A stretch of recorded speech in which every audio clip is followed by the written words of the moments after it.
Hi, I'm Jessica Marksbury for Golf.com here at the Mercedes-Benz Hospitality Chalet at the 2012 PGA Championship. Joining me now is Adam Scott. And Adam, I know it was a tough and difficult week at the Open Championship recently, but now that you've had some perspective time, what really went wrong? Well, looking back on it, I did so much right, and that's obviously what I've taken out of it, but certainly to bogey the last 4 holes, a couple of errors were made, and the biggest error for me was my shot into the 17th hole.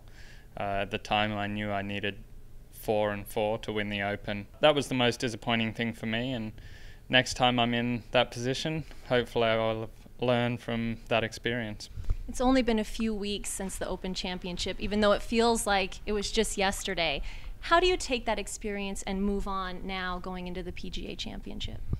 Well, for me, I think it's quite easy. It's been a long process for me to get my golf game to a level that can play that high in the major championship, and for the first time in my career I really led the tournament from start to finish. That's a real positive for me. That's something I've worked hard for the last couple of years with a real focus on preparing for the majors, so I think I'm on the right track, and now coming to the PGA I get a chance just a few weeks later to get right back in there, and and there's nothing more that I'd like than a chance to win this week. Peter Kostis told us your ball striking is impeccable, but it was your short game that maybe let you down a little bit during the Open Championship. Is that a fair assessment, and have you taken that into consideration in your preparation this week? Well, my ball striking was incredible that week, and I don't think my short game let me down too much.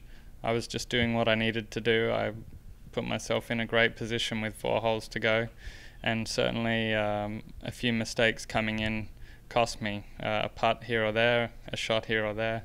It's all very fine margins, but no, I've just been working on everything. Your short game can't be too bad if it's put you in that position. So true. So let's talk a little bit about this particular course.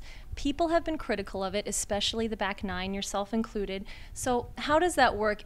Is it possible to be successful on a golf course that you're really not that fond of?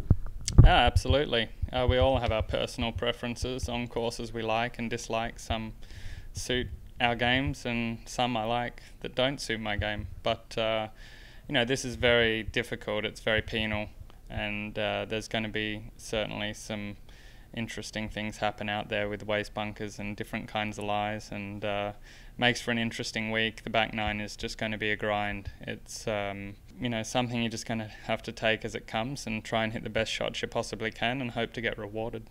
Well, Adam, thank you so much for your time. Make sure to stick with us here at Golf.com for continuing coverage throughout the week.